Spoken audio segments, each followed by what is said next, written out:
some sound? Beautiful. Beautiful, beautiful. So, I'm very loud. Our series from a couple of weeks ago through to Easter is we started out in Matthew and then we decided to kind of evolve that into mountains of Matthew because very significant things happen on mountains. In the book of Matthew, it's a thing. And so that's sort of where we've been heading. Last week we looked at, in our online service, we looked at how mountains aren't about gaining power. So we looked at how Jesus was incredibly humble in the way he approached life, how he approached serving, and mountains were not about a power trip. In fact, it's quite the opposite. So this week we're looking at a different part of Matthew. So we're looking at Matthew chapter 14, and it's a very busy chapter. So if you've got it there, open it up. Very significant things happening, and one moment that we're going to be looking at. So in Matthew chapter 14, we see that there is this tragic moment that happens in the life of Jesus. So we know that John the Baptist is his cousin, that he is paving the way for Jesus to come. We know that they probably had a fairly close relationship, we assume, and that this was a bond that was unlike what he had with anybody else. So when we read in the early verses of John chapter 14 that he was tragically killed, we can read that. We've read it so many times, but if we stop and try and imagine what this moment was like for Jesus, it would have been like the whole bottom fell out. Yes, he is God, but yes, he is human. And this is a tragic event that he hears about and says to himself, I need to get away. So we see that that's what happens next. That when Jesus heard what had happened, in verse 13 there, he withdrew by boat privately to a solitary place. His attempt is to get aside, to pull away, and to process how he feels and that the tragic events that have happened. Now we know, if we know Matthew well or know the Gospels well, getting away is not easy for Jesus, particularly at this point in his ministry when people are starting, the momentum's gathering and people are seeing that this person, there is something incredibly different about him. So he arrives in this town and the crowds follow him. So in compassion, he says, I will minister to you, I will heal you, I will speak with you. He takes the time to spend time with people despite what has just happened. Finding out about John the Baptist being killed, still hasn't had a chance for that to be processed, but he finds himself in an attempt to pull away. He finds himself very much in the midst of people and ministry and having to give and give and give some more. I don't know if you've been in that position, whether you're in that position now, of having to give when you feel like there's nothing to give. But that's an incredibly difficult thing to do. And that's the point at which Jesus finds himself. So we hear that these people come, we see him minister to them, and then he feeds them all, miraculously feeds them all. And that is no mean feat. We don't know how much energy that required, but that surely is another big ministry moment for Jesus when he's really, at the start of this, trying to get away. So all these people are fed and are satisfied, and 12 basketfuls of broken pieces of bread and fish were picked up. And then Jesus sends everyone away and he attempts to have some time by himself. We're not going to be looking at what happens after this moment, but just know immediately afterwards we have that Jesus walking on the water, rescuing his friends. So we have huge ministry time, followed by more huge ministry time. Then on the other side of this, huge ministry time. But sandwiched in the middle, in verse 22, and we'll show We already are. Show 22 and 23 on the screen. Sorry, we're only showing 23 and I've written it wrong. Immediately, Jesus made the disciples get in the boat and go on ahead of him to the other side. He has finally managed to sandwich in some time for himself. He dismissed the crowd, and after he had dismissed them, he went up on the mountainside by himself to pray. That's it. That's what I want to focus on today. Not the big ministry moments, not we've all heard lots of sermons on the feeding of the 5,000, of Jesus' ministry to people who are sick and hurting and need forgiveness. Not that moment where he's walking on the water. They're all great sermon topics. But as we look at this mountain moment for Jesus, as he finally is able to pull away, as he's finally able to find time by himself, we see him taking time to pray. And I don't know about you, but sometimes when I hear that someone is going to be speaking about prayer, there's a little part of me that clicks off. Is that a terrible thing to admit? That there's a little part of me that says, I don't really know how to effectively do that. I don't know that I'm worthy of that. And if I'm really honest, sometimes I think to myself, I'm not sure that makes a difference. I'm just being completely honest about how prayer can feel. That if I start praying for Kate, which I do, and I pray for all of you. I start praying for Kate, but then I think about what I need to buy to make the dinner that night. And that sometimes when I pray, I don't feel like there's an answer. And I pray again, and I pray again, and I pray again for those loved ones or for that world situation.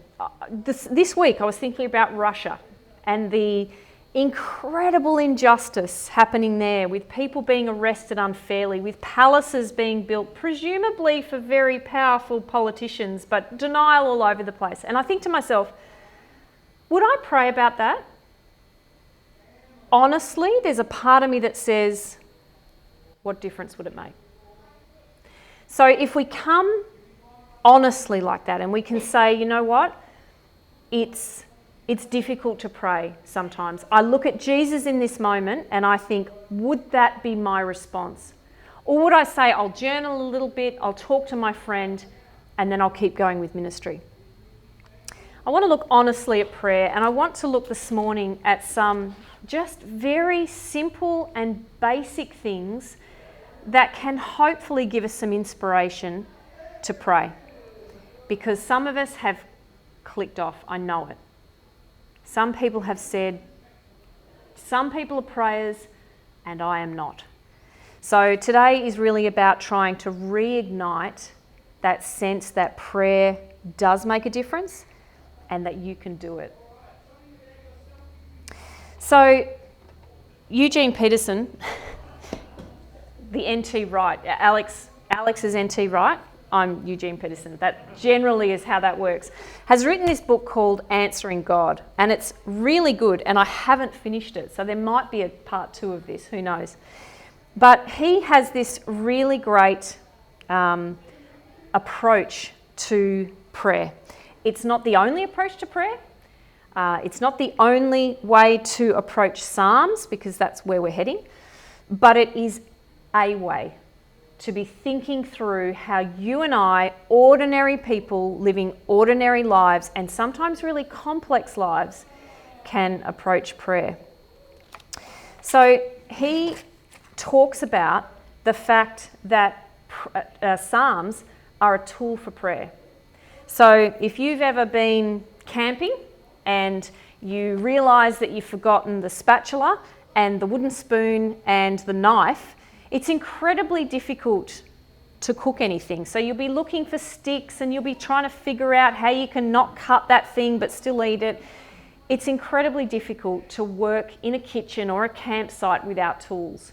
It's very difficult to build a retaining wall without a saw. It's very difficult to go to maths class without a calculator. And so Eugene Peterson says, we can use Psalms as a tool for prayer. And to me, that was a little bit outside the square. That was something I hadn't really considered. But it ignited something in me because it made me think, well, maybe that is a way to approach prayer in a different way. And he says that really interestingly, and if you can turn to it, Psalm 1 and 2 are very much about standing on the veranda before we enter the house of prayer.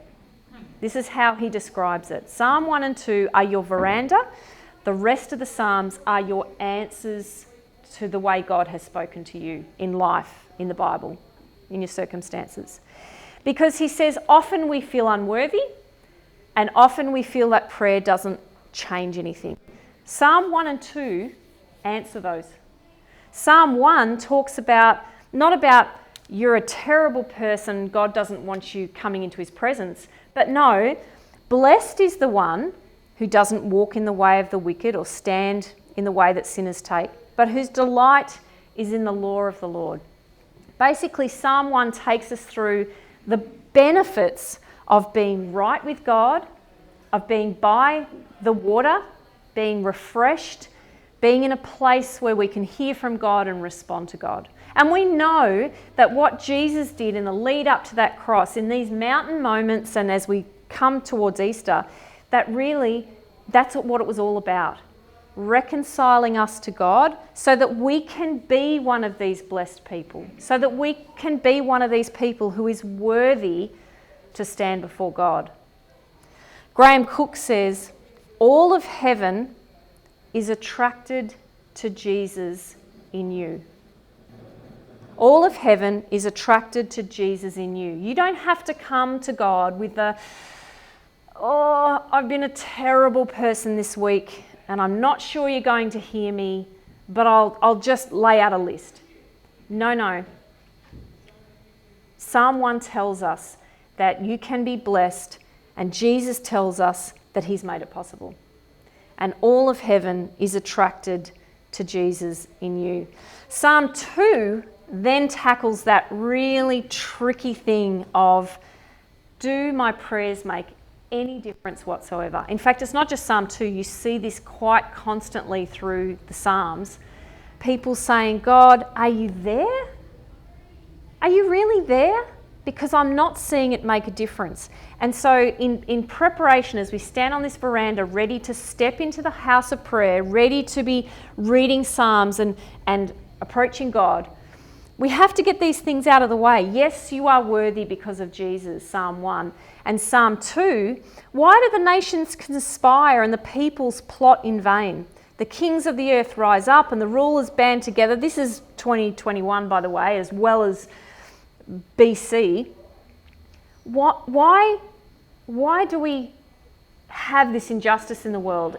They seem so powerful. These political powers seem so powerful. In verse 4, the one enthroned in heaven laughs. The Lord scoffs at them.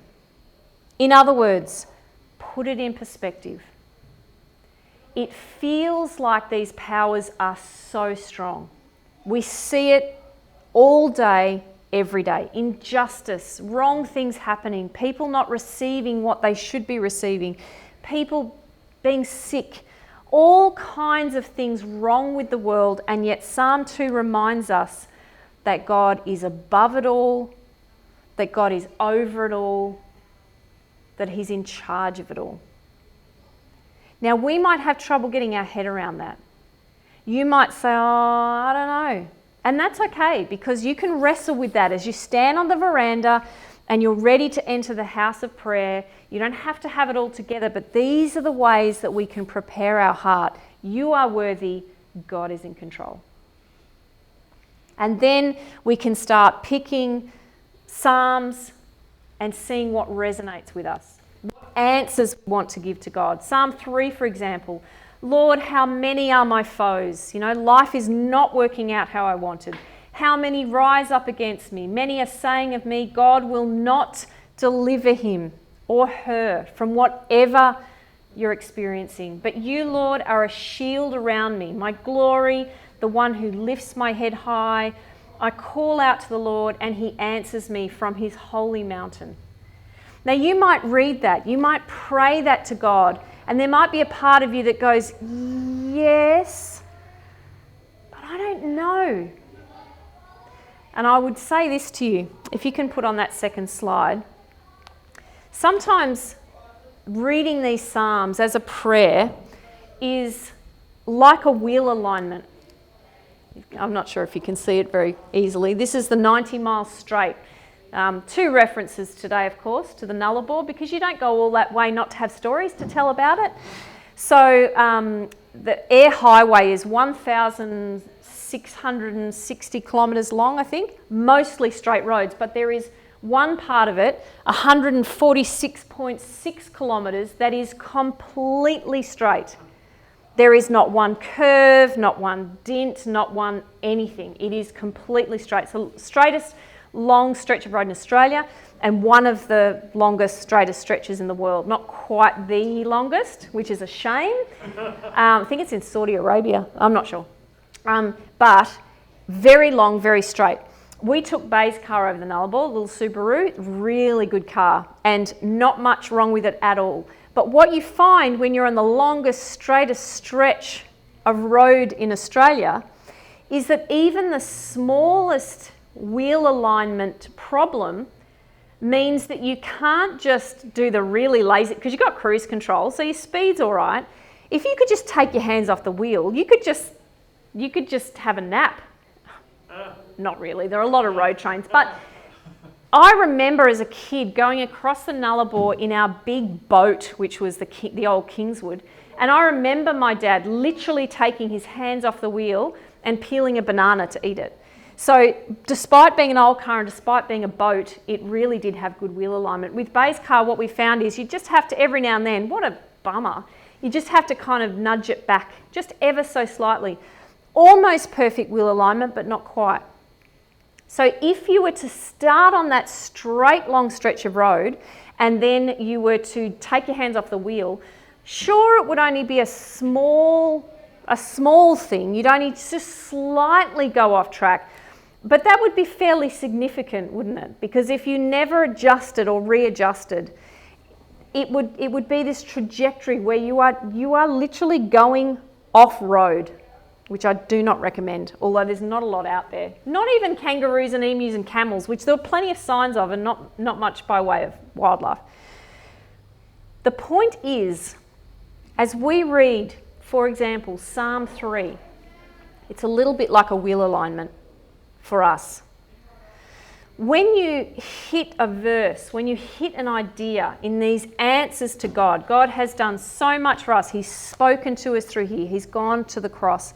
When we read these verses, we are hitting up, nudging against, pushing against things that sometimes we go, I don't know. And if we can approach it in a teachable and surrendering kind of way to God, it's just like grabbing that wheel and just putting it back straight. It's not always easy. It's definitely not always easy. But these are the Psalms and the words, the passion we see in these Psalms, they can be the wheel alignment as we pray to God. Because so much of prayer is about being in line. It's not about the Christmas list. By all means, let's bring all these requests to God. That's obvious. But so much is about what's happening in us. Psalm 10 says, "Why, Lord, do you stand far off? Why do you hide yourself in times of trouble?" So it's really honest. These are really honest prayers. But you notice as you get to the end of Psalm 10, it's saying, "Arise, Lord, lift up your hand." So I'm bringing these requests to God. You have to help me here. But acknowledgement towards the end, the Lord is King forever and ever. I'm struggling. I'm being honest with you. I'm laying myself out here and saying, this doesn't make sense. But in this wheel alignment, I can say, God is King forever and ever. I adjust myself just ever so slightly back to the path that God has for me. You are the one who defends the fatherless and the oppressed, and we're brought back. That's the aim. That's the aim. And we see that just as we start to finish off, these prayers are not apophatic prayers. Fold your hands, close your eyes, and we'll pray very formal prayers. The psalmists are cataphatic in that they take us into the theatre of God's creation, the mountains, the valley, the sky, the wind, the rocks. And we see that mountains skip, tongues rejoice, silver is purified. These are very real and very raw words that God uses. It's a theatre, and totally worth our time to use them as prayers, as answers to God. So here's what I want to suggest. I suggest a trial. You can pray however you want. If you've got an amazing prayer life, take this and push it aside and keep doing what you're doing. But if you find that prayer can be really challenging, I would suggest that together we can try this week. It's really simple. Take a time or more, but let's keep it really simple. Take a time this week where you can carve out that time to answer God, to spend time with God. Read Psalm 1 and Psalm 2. You can go to the next slide because they're written up there as a reminder. Read Psalm 1 and Psalm 2 as preparation for your heart and your soul, reminding yourself that yes, you are worthy because of what Jesus did. And yes, God is still in control even when everything that you see around you would suggest otherwise. And then choose a psalm. Flip around. Read a few verses. See what resonates with you. And see what doesn't resonate with you. See what starts to make you go, no, that's not right. And remember that is that opportunity for that ever so slight wheel alignment to just kick in and bring you more and more in line with God. And thirdly, if you can, because remember, prayer wasn't really designed to be a solo event. Prayer is very much about being together. So try and find an opportunity this week in your small group, in your family, with a friend. Just one opportunity this week to do those things. To read Psalm 1 and 2 together, to choose a psalm to read together, and then to do whatever you need to do to bring your very language one, I'll call it, that kind of language that goes on in families where people love each other. It's not formal, it's not prescriptive, very, very family-oriented prayer, whatever that looks like. Two or three little tips with that. And as I've tried to practice this week, this is the biggest killer for me because I'll be, here I am, I'm in a zone, and then something will pop up, notification or a message or something, or I just go, the eggs, I need the eggs. So I would suggest for this week, maybe just try putting it in another room, just totally out of sight. Just a tip. Maybe you don't get distracted like me.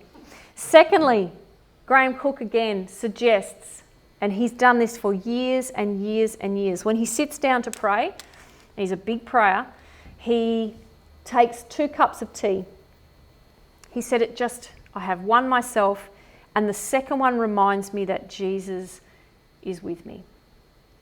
Really simple, might seem dumb to you, might not work for you, but for him, and I like the idea, that constant reminder that you are with Jesus. Choose a really bad tea that you don't like rather than waste something nice. Or maybe Jesus likes hot water. I don't know. And a third idea for those of us struggling to pray, struggling to concentrate, is write out your own psalm. Write out your own prayer. Sometimes praying it can be complex, but when we sit and write it out and then either verbalize it or even just say it in our head back to ourselves, that can be really, really helpful. Let's get really practical this week about it. Let's think about what God would like to improve in our prayer life for ourselves and for our community and for our families. And I would love to hear back. I'd love to hear how this goes for you. Not just it was really great but it didn't work for me, or I'm really challenged by that. Whatever the feedback, I think it would be worth hearing. Let's pray as we finish. Father God,